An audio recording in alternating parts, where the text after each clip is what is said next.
Assalamualaikum warahmatullahi wabarakatuh. Nama saya Indra, Bu ya. Saya asalnya dari Rosarang di Indramayu. Kebetulan tinggal di Jatimakmur. Tetangga. Tadi Buya mengatakan bahwa menghadapi dunia ini memang sangat berat. Dan kita dituntut untuk pandai-pandai mensyukuri apa-apa yang nikmat apa saja yang sudah diberikan Allah Subhanahu wa taala kepada kita. Kuncinya memang barangkali terkait dengan tauhid ujung-ujungnya. Nah, pengertian tauhid selama ini yang saya pahami dari SD sampai SMA itu hanya mengesahkan Tuhan. Tetapi kalau kita gali lebih dalam, sebenarnya tauhid itu bisa meliputi 3 hal kalau tidak salah. Mungkin Buya nanti bisa menjelaskan lebih lanjut. Tauhid af'ali, tauhid asmaul sifat, dan tauhid zati. Saya ingin kaitan dengan tauhid tadi dengan urusan dunia ini, Buya. Barangkali Buya bisa menafsirkannya dalam kehidupan hari-hari kita dalam menghadapi kehidupan yang makin berat ini. Terima kasih Buya. Waalaikumsalam warahmatullahi wabarakatuh.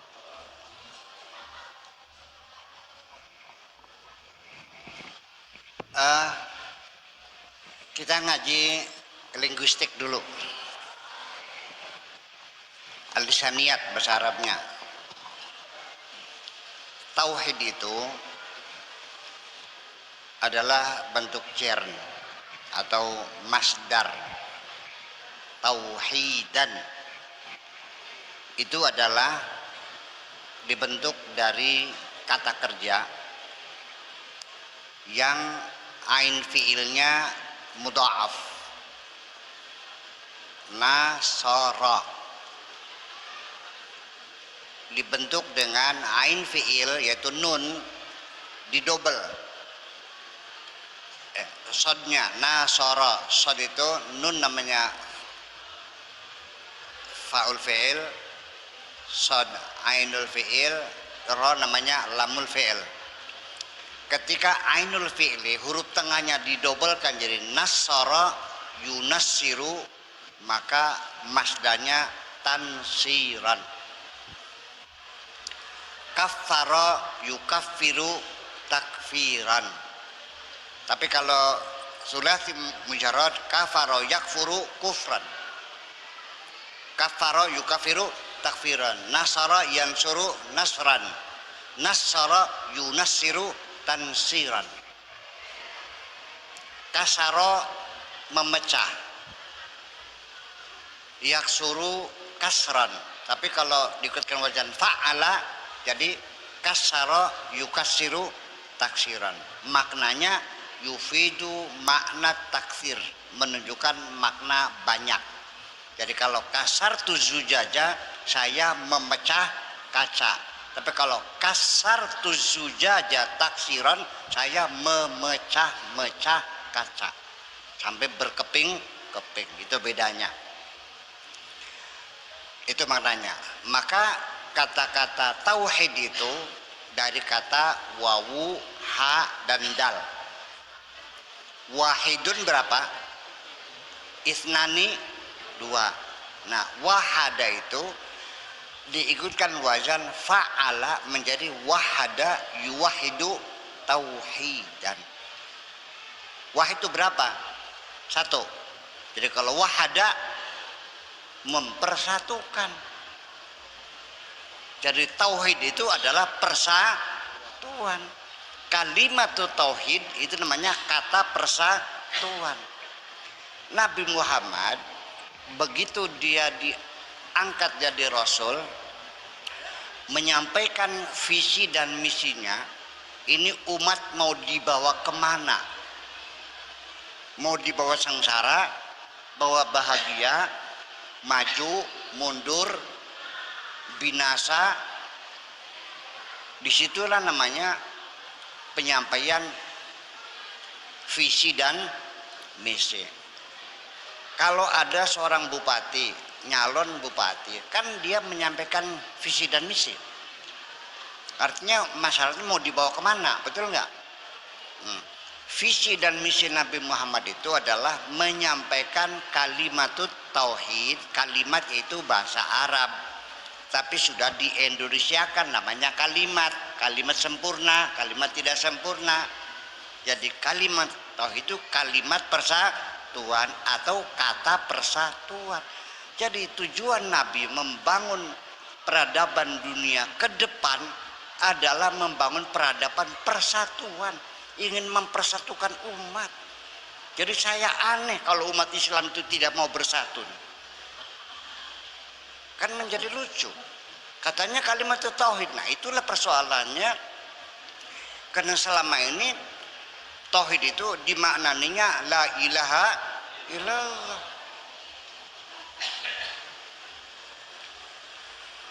Tuhan mah udah esa dari dulu juga. Tidak perlu kau esakan lagi.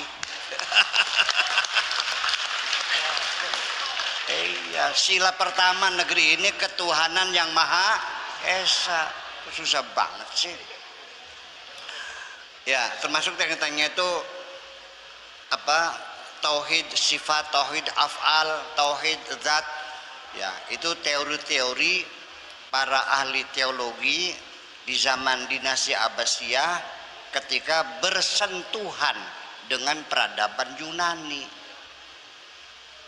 Ya, sama Aristoteles, Anaximenes, Anaximandros, Pythagoras, Plato dan sebagainya, sehingga munculnya namanya ilmu tauhid. Ilmu tauhid itu ilmu namanya ilmu kalam. Itu baru muncul setelah 400 tahun Nabi meninggal dunia. Nabi tidak pernah menjelaskan sifat itu 20, enggak ada. Ya, seperti itulah tadi kata. Nah, itu persoalannya. Jadi itu kajian-kajian teologis murni, ya, esa kesatuan sifat, kesatuan perbuatan, kesatuan zat, itu menjadi kajian-kajian murni betul-betul filosofis. Itu sebetulnya sulit untuk diumpankan kepada masyarakat kita ini sesungguhnya. Iya, menjadi sulit. Seperti begini, ini pertengkaran antara Mu'tazilah sama Ahli Sunnah wal Jamaah. Quran itu qadim atau hadis? Quran itu makhluk atau bukan makhluk? Hanya karena perbedaan pendapat, Ahli Mu'tazilah mengatakan Quran itu makhluk, Ahli Sunnah mengatakan Quran itu bukan makhluk, ya, qadim. Yang ini bilang qadim, ini bilang hadis. Apa yang terjadi? Orang Mu'tazilah dipenggalin kepalanya. 10.000 yang meninggal dunia, kelompok rasionalis itu. Sebaliknya ketika yang jadi raja orang Mu'tazilah, Khalifah Ma'mun, orang ahli sunnah juga sama, digebugin, dipenjara, dibunuh-bunuhin. Termasuk Abu Hanifah juga dipenjara. Termasuk Imam Ibnu Hambal sampai gempor, sampai lumpuh. Imam Syafi'i juga sama diinterogasi. Dipaksa mengatakan Quran adalah makhluk.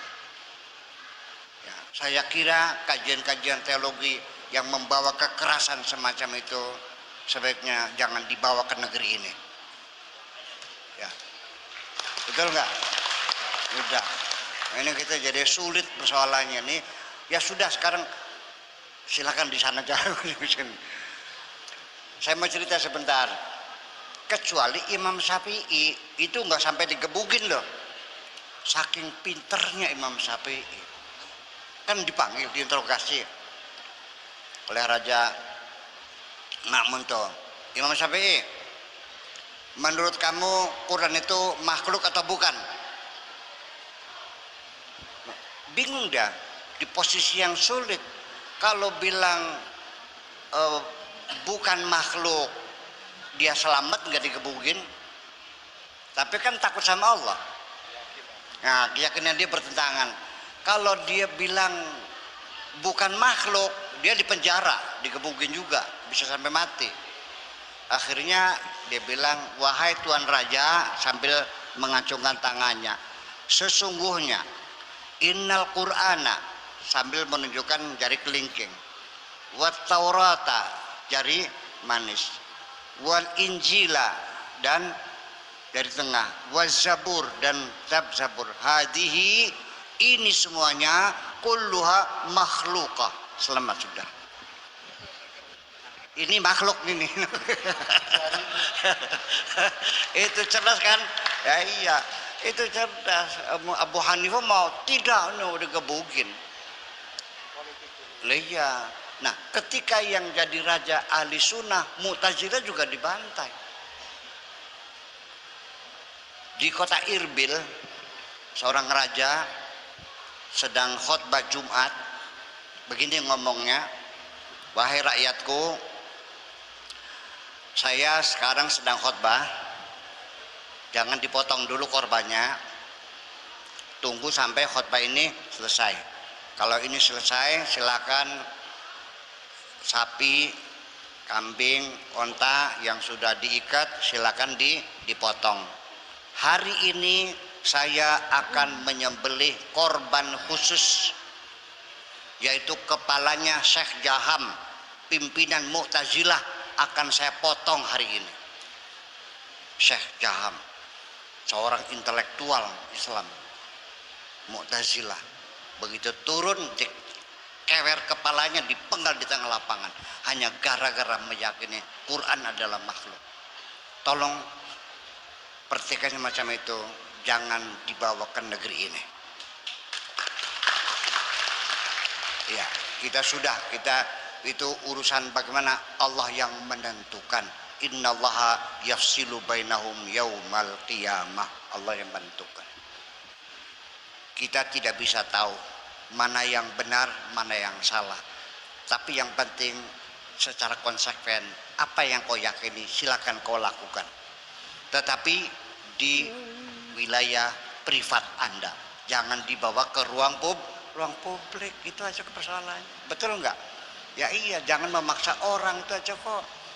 Ya, kita hidup di sini sebagai negara yang demokrasi, yang nggak bisa gitu. Dan jangan saling menghina satu yang lain. Jadi jawaban saya, nanti kita di rumah aja dah jawabnya yang tauhid sifat, tauhid af'al, tauhid zat, itu semuanya menjadi kajian-kajian. Karena nanti kalau sifat sendiri itu secara filosof betul-betul filsafat murni. Sifatun qaimatun bidzatihi. Coba bayangkan, neraka juga susah. Sifatun qadimatun, sifat yang qadim, ya, qaimatun yang berdiri, bidzatihi dengan zatnya Allah. Jadi nanti ada iroda, ada kaunuhu muridan. Itu menjadi persoalan-persoalan yang sangat teknis sekali, ya. Jadi yang penting nanti pada ujungnya mah bahwa mana sifat, begini aja deh, ada yang bisa begini, sifat-sifat Tuhan yang kita kenal ada namanya Asmaul Husna. Itu aja deh, mungkin ada manfaatnya. Yang disepakati oleh mereka adalah 99. Yang satu ini kata password. Kalau orang tahu apa sifat yang satu ini menjadi genap 100, dijamin jadi waliullah. Tapi kita tidak tahu. Ya. Nanti pun kalau kamu tahu, jangan kau ceritakan kepada siapapun.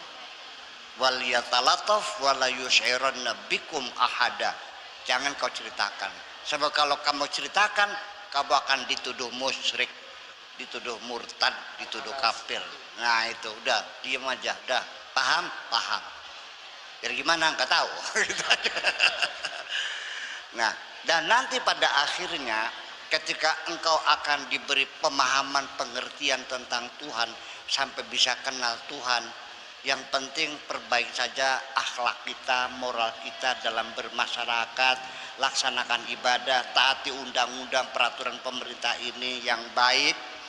Nanti kalau engkau sudah baik dan Allah berkehendak ingin memperkenalkan dirimu, percayalah nanti Allah akan memberikan kesempatan kepada kamu bisa berkenalan dengan orang yang sudah